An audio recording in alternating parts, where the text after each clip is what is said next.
Hello everyone and welcome to this Chess960 video. My name's Grandmaster Matthew Sadler and today we're going to have a look at a very interesting game between Leela Zero and Komodo Dragon.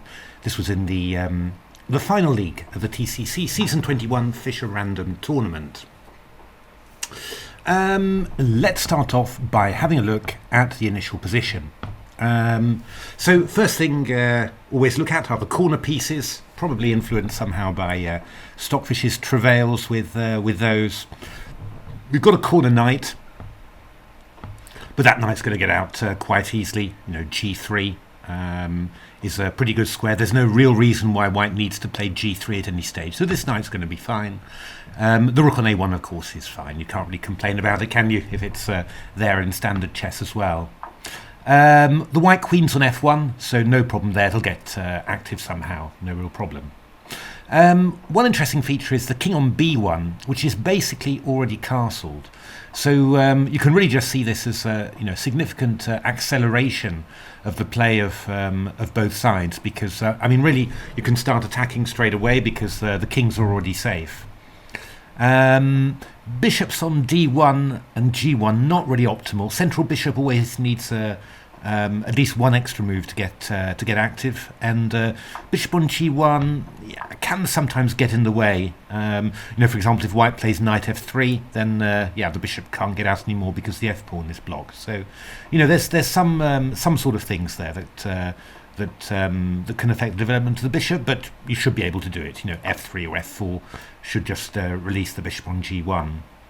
Looking at ideas to free the major pieces, well, there's a4, there's c4, there's e4, which frees the queen along the f1 a6 diagonal. And also there's f4 as well, and these moves e4 and f4, they also free the bishop. So those are pretty obvious moves to think about as well. I mean, one other thing I look at with Chess960 is try and work out a little bit. Where are the pieces pointing towards actually? Where are they converging? And I mean, really, what you see here is that the white pieces are kind of converging on the queen side. Black pieces too, actually. But for example, the c5 square, you've got c4 to c5, the rook here, the bishop pointing, and the knight that can go to d3 to c5. So there's quite a lot of action there. I mean, we've got the pawn and the bishop converging here, and after e4, the queen is also converging on a6, and then add that with the knight there. Hard to do all these arrows.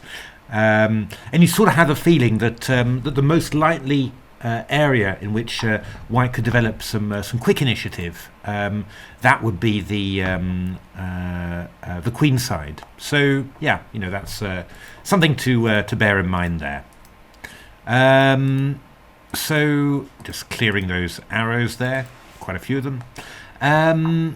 Now the other thing is, how are we going to develop them? That's the last question. I mean, one of the ways that you can often think about it, just a little thought experiment, is just think of a way in which you might think white might develop quite smoothly, and then just reflect that on black. Say, well, black will probably want to do that too, and then afterwards try and stop that.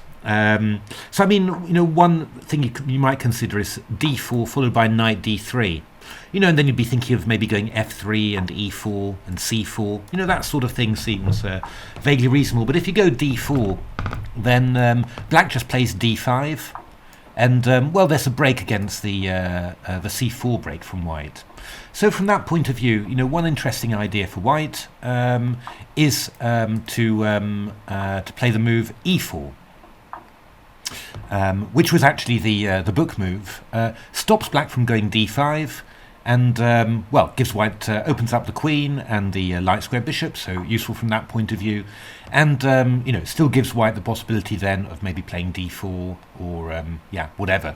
It's but it just sort of stops black a little bit from playing the ideal move d5, I think.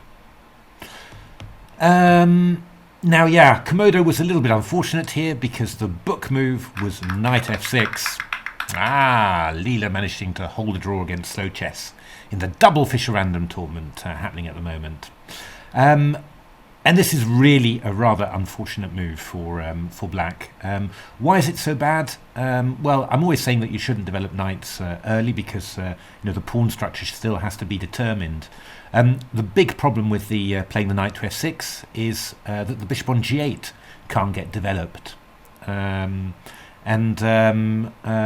There's actually, that's one bad thing. That's just really causing black a problem with its development. But there's also one extra interesting point that arises from there, because we've been saying really that the king in principle is going to stay on the queen side. It's safe where it is, we'll just try and advance stuff in front of it. But what you could say now is that, well, with the bishop on g8 here really being very stuck, black's going to be unlikely to be able to castle kingside, but white's going to take a lot more care with its bishop, and white might be able to castle kingside, and that might actually just mean that you could castle kingside, cast your king out of the way, and then just throw forward your pawns with merry abandon, and whereas the black king is just sort of stuck on the queen side, unable to escape because the bishop on g8 is stuck. Doesn't have to be the case, but I saw it a lot in the engine games that I was running. Between Stockfish and Revenge on my 94 thread machine. So I think it's definitely a theme there, and quite an interesting positional effect of bad development. What were my engines playing? My engines were actually preferring f6 with black, which is fairly reasonable.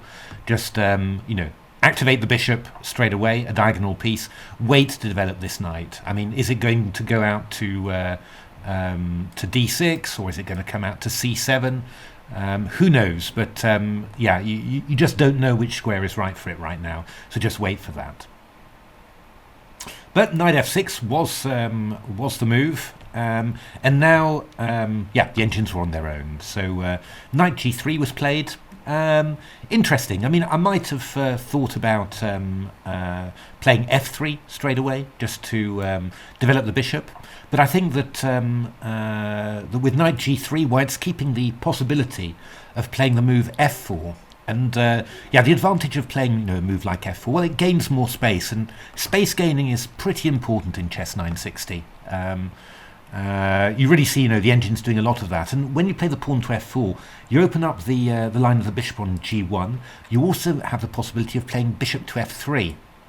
Getting the bishop onto a very nice active square, and also pointing towards the king there. So knight g3.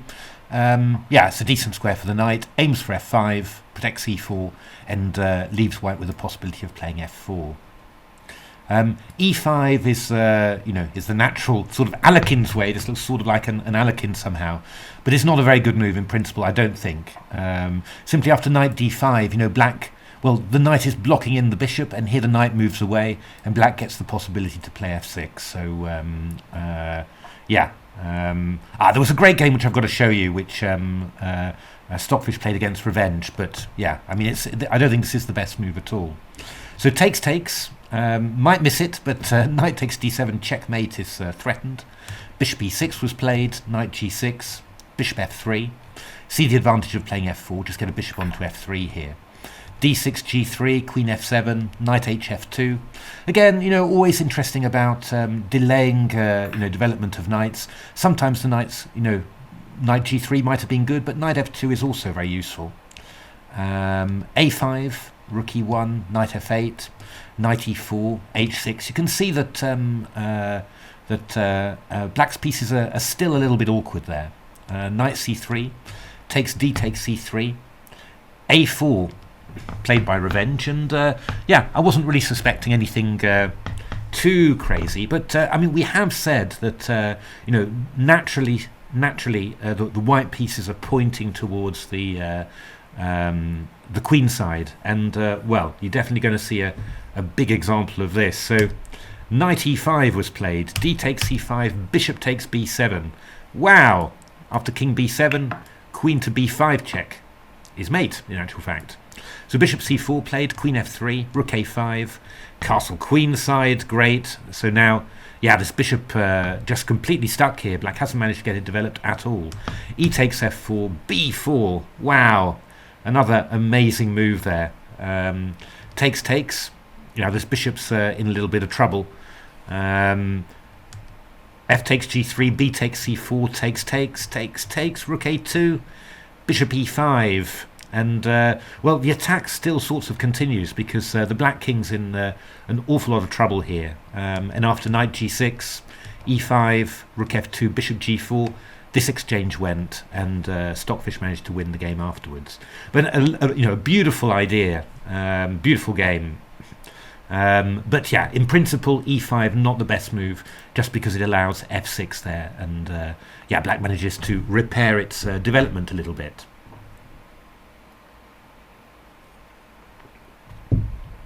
So back to the game now. That was knight g3, e5 from black, and now this move a4. And actually, both Revenge and Stockfish in my engine matches, they both wanted to play this too. Why do you play a4? Well, I mean, you know, there are plenty of other moves. I mean, f4 is quite natural, you know, sort of making use of knight g3, getting rid of the e5 pawn. But actually, a4 is just kind of a refinement of this. I mean, White's just asking the question. So, you know, what do you think? Do you think are you going to allow this pawn to advance, or are you going to block it? And if you block it with something like a5, well, you know, is that a strength or a weakness for you? You know, I mean, when I play the move f4, for example, has the inclusion of a4 and a5, has that helped white or black? Now, yeah, not an easy question to answer at all. What you actually see is that it does hark back to what I said about the problems with knight f6 blocking in the bishop on g8. What you saw here, I'll just show you this game between Stockfish and Revenge as an example. Komodo did not play a5 in the game, but it did seem like the most natural move to me. E takes f4, queen f4, knight g6, queen f1, bishop e7, bishop f3. So, as we mentioned, one of the advantages of playing f4, you get the bishop to f3 after having opened up the diagonal of this bishop. So, Revenge took this this bishop off. In principle, quite nice. Bishop e3, knight d7, and now, boink, castles. What we explained before has actually come true. So black is unable to castle kingside. King is stuck on the queen side. And we've got these two weaknesses, a4, a5. So that just means that white is going to be able to play b4 and just launch a pawn storm, basically, with no fear at all for its king. And at the same time, we've opened the f-file, so there's pressure on here, which is you know, sort of causing black some inconvenience. Very unpleasant position for black, and yeah, Stockfish just crushed Revenge in this in a number of games, you know. So yeah, I mean, it's really a very interesting point there. I mean, a5 would be my preference, but I'm not quite sure yeah, how best to do it afterwards. But Komodo took a different decision, played knight g6, a5 played, and now a6. I mean, you really do have to stop that pawn now. Remember, the light squared bishop, which would normally be on c8 in normal chess, defending the pawn on b7 and also defending the a6 square, is... wow, that went quickly. Cheese against Ruby Chess. Cheese is getting hammered. So bishop g8 is well away. I mean, it's in total Siberia, really. So, yeah, you can't allow white to play a6. So a6 is played. And now, very concrete idea from Leela, c4. I like this idea very much. I mean, just we've got our convergence around c5, just aiming to gain space, and there are so many ideas here for white. I mean, white could just sort of just say, okay, well, I'm just going for this yeah, Maroczy bind structure, and I'm just going to play f3 and d4, and just sit there with a massive space advantage. Or alternatively, I could decide to go further and cram black further with c5. Lots and lots of possibilities there, and very, very hard now for black to find a good way of developing. c5 was what I was thinking of, really. The problem with c5 is that with these moves a4 to a5 and a6 included, black can't support very well with b6 because of a takes b6. And Stockfish won a number of very good games like this. So just show a few. Knight d3, f3, developing the bishop, attacking c5, d6, b4, no hanging around there. Knight f4, bishop a4. Surprisingly awkward move there. Somehow you can see the difference. White, this bishop is cutting across the black position, stopping knight d7, supporting c5. It's a very unpleasant move. Whereas this black bishop, of course, is appalling. Knight e6, knight f5, even making use of this corner knight.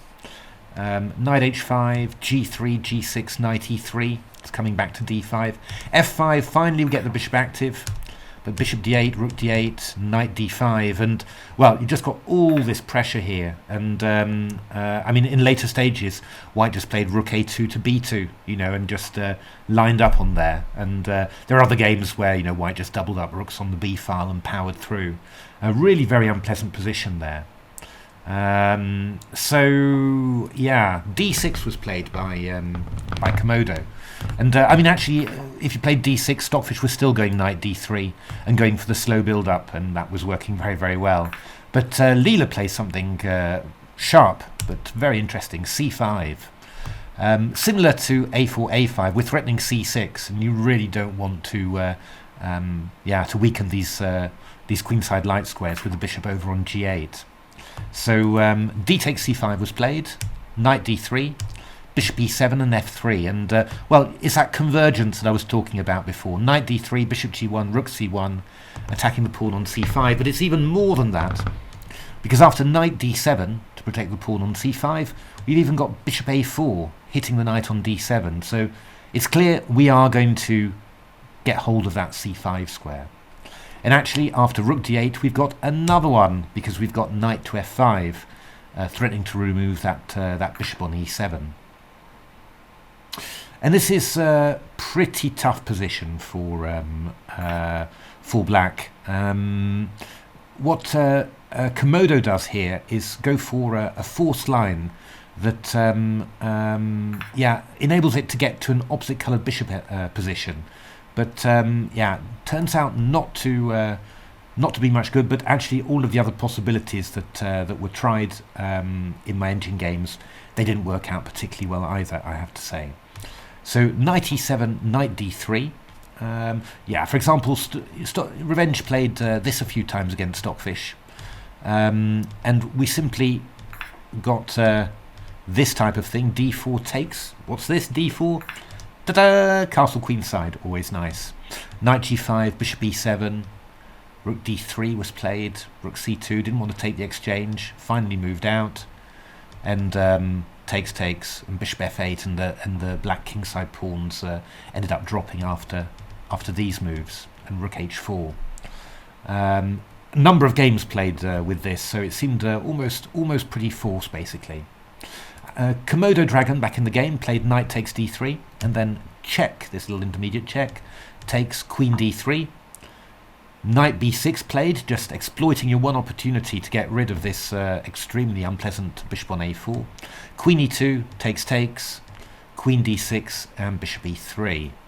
And good moment to have a look at this position. Opposite coloured bishop endings, or rather opposite coloured bishop positions with major pieces, they received a lot of attention with a lot of AlphaZero Stockfish games, and Natasha and I, we published quite a few of those in Game Changer. In actual fact, what's the attraction of opposite coloured bishops for the neural nets? I think it's simply that there's a whole set of squares on which the opponent can't challenge you. You know, you've got control of you've got a dark, opposite coloured bishops. You've got the dark squared bishop. You've got control over all the dark squares, and impossible to oppose you. So that gives an awful lot of opportunities for creating great outposts, for creating great outposts and optimizing your position. You know, moving forwards and forwards. Yeah, I mean, in a way, you know, I mean, human players do sort of know this, but also you're always very wary of going into opposite colour bishop positions, because you know, a slight misstep or a misevaluation, and you're suddenly in a pure opposite colour bishop ending. You're 2 or 3 pawns up, and you haven't got a win. You know, so it's that sort of thing that holds back human players. But this one is extremely good. First of all, we've got weak pawns. I mean, the pawn on c5 is going to be captured, and then that means that the c6 pawn is a target. The a6 pawn is also a target, which means the rook on a8 is tied down. The king's in a bad spot, really. If it tries to run over here, then, well, once this c5 pawn is gone, we'll open the centre with d4. So, you know, running is always a rather risky and fraught operation.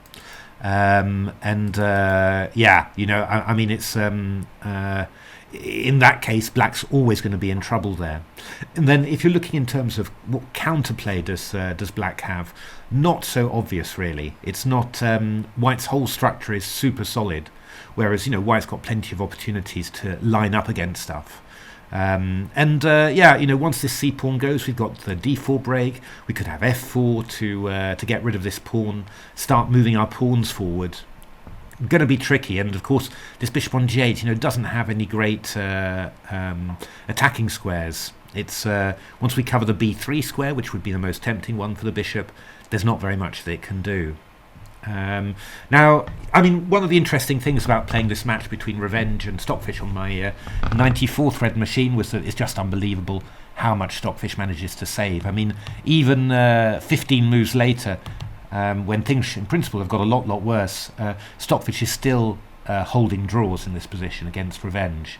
Just sort of shows, you know, I think the difference between you know, unbelievably strong engines like Revenge and then the absolute top like Stockfish and Leela and Komodo. But Stockfish did something very interesting there. I mean, Stockfish played f5, takes king c8, and, well, you shouldn't really take that, I think, because after ef, which is what Revenge did, bishop d5, all of a sudden black's managed to kind of anchor its position. It's still horrible, but the position is anchored, and with a bishop on d5 that can't be removed, and well, you stand some chance of holding it, and yeah, you know, Stockfish did. But actually, I'm sure that Leela simply would have ignored that pawn, left it where it was, and then just carried along with its business. Komodo played f6 in the game. Rook takes c5, king b7, rook b4 check, king c8, and king c1. So, yeah, if you try and escape with king d7, I'll probably end up going d4, maybe creating another weak pawn on e5. So, bishop f7 was played.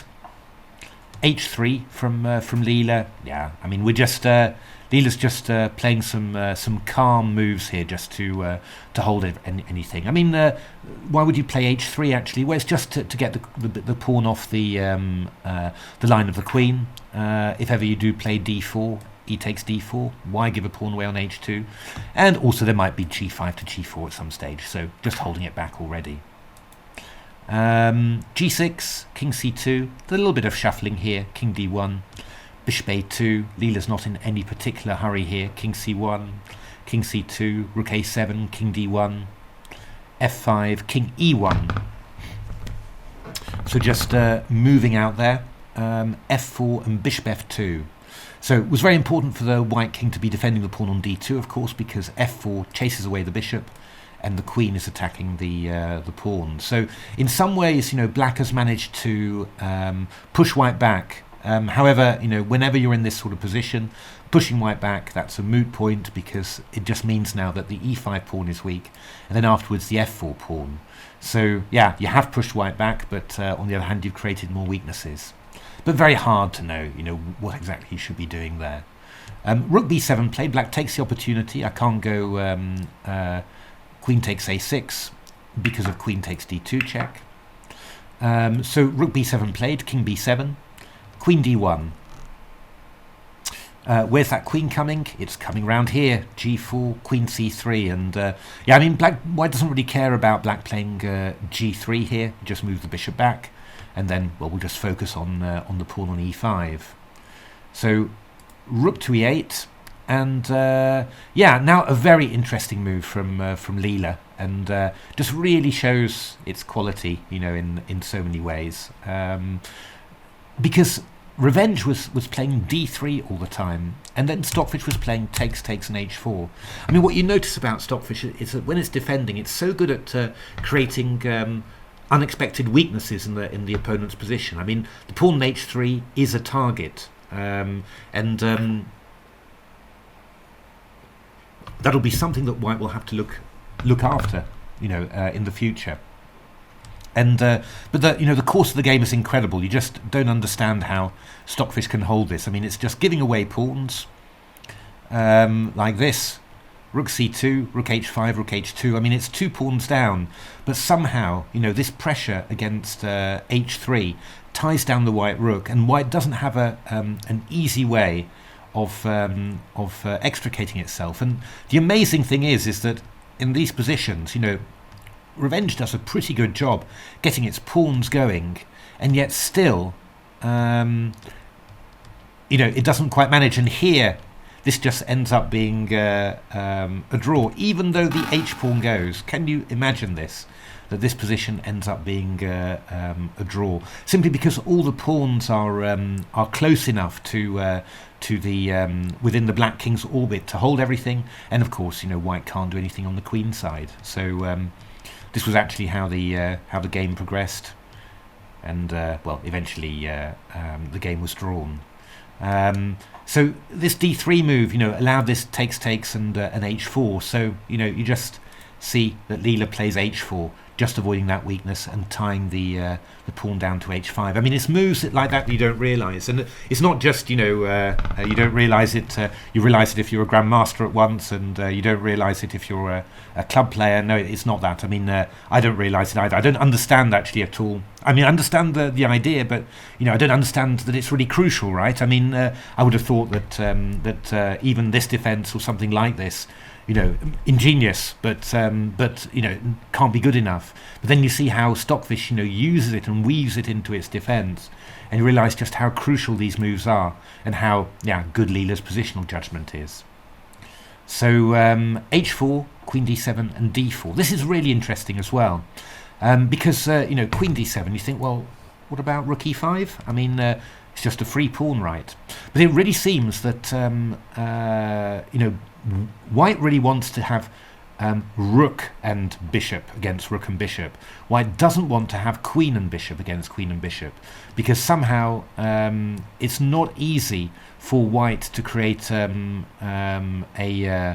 mating attack, and if White starts going around trying to win pawns, then the queen's very good at just combining attack with defense. I mean, this is a very good example of it. The queen defending mate on c7 and attacking b2. And actually, all of these queen and bishop versus queen and bishop endings were not good at all. So that explains why White's playing d4. White's not going to swap off the rooks. If White's going to swap off anything, White's going to swap off the queens. King c8 played by Komodo. Yeah, I mean, rook takes c6 is possible. There's this little idea, bishop d5, activating the bishop, which I guess Leela didn't like very much, because it just played the move queen d3, attacking a6, queen d2, one of those nice quiet moves, maybe looking for d takes c5 and then eyeing the f4 pawn after. There's a lovely game now from Stockfish against Revenge. So queen d6 was played by Komodo, rook b8, takes, bishop d4, rook b5, swap off the rooks, and now this gorgeous move, see if you can spot it, g3, f takes g3, f4, and we've got our enormous pawn roller there, which yeah, which turned out to be enough for the win. And the key point is actually that the bishop is covering all the potential, all of the potential pass pawns. Can I remove that one? There we are. All the potential pass pawns, white's covering along one diagonal. So the pawn going to G1, or the pawn coming forwards. So yeah, I mean that's just very efficient, which means that this is always going to work for white. Very nice idea, this G3. So Queen D6 played, Queen C3. No, Leela just shuffling around a little bit, and now Queen D2. And actually, what white is going for here, white's going to pick up the F pawn, and then white is actually going to have a very big mass of pawns. And it doesn't really matter then if black captures other pawns. Just that mass of pawns in the centre is just going to win material. So Queen B3, Rook C3, Queen A4, Queen takes F4, takes, Rook D8, Rook C1, Queen A5 check. Have that pawn. Who cares? I mean, actually, this one white B pawn on B2 is holding back all of these. Queen B5, King G2, Queen B2. Even if it's not there, it doesn't really matter. Queen E3, Rook G8, King H1. Now, I mean, I do confess, as a human player, I'd be slightly concerned that I'd maybe mess things up a little bit with the Queen and Rook getting active like that. But for the engines, just it's not interesting at all, really. I mean, the Queen's coming to A7, the Rook's coming to C6, and there's not very much that you can do about it. The Black King is actually, very, very weak indeed. So King C8 was played, Rook C6, Queen takes C5. Oh dear, that's cheese going down in double quick time again. Rook takes A6. So what have we actually got here? We've got the situation that we wanted with these two connected pass pawns. And black's just got this single pawn, which is actually very difficult to advance.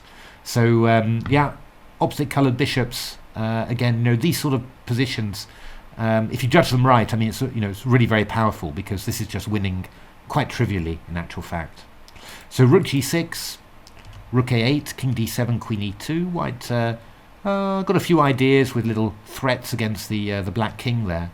King C3, Queen B5, Queen C6. Black has to swap off the queens. Rook A5, being hyper accurate, takes. And I mean, I played lots of games from this endgame position, and every single one of them was a win, whether Revenge was playing or not. As white or black, didn't matter. They were all wins. And actually, even more interesting is that even the pure opposite colour bishop ending is winning now, because well, this mass of 3 pass pawns is just huge. So, for example, if we do this, king there, king f4, just support our pawns there. h4 revenge, giving away some pawns, but it doesn't matter. We just go f4. We go bishop d2 to support the pawn, and then f5, and then, well, what can I say? You're not going to be able to stop those at all. So white can even offer the exchange of rooks, which is, well, obviously then just incredibly good. Rook c5, we just keep on balking the black rook there. Bishop b3, f5.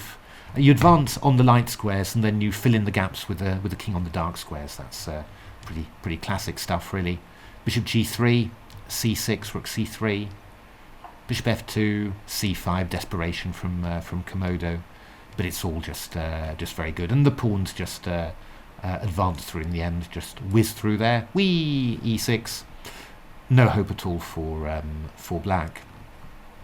So there we are. I mean, I thought it was a very interesting game. I think in particular in the opening, this was a very interesting moment, and you see the effect that developing your pieces badly that can have in Chess960, and that's here it was actually a bishop on g8 that's first of all leaving lots of queenside light squares weak, which makes this push of the a pawn so dangerous, but also preventing the black king from castling kingside, which meant that white could castle kingside and then push the rest of its pawns forward in a pawn storm.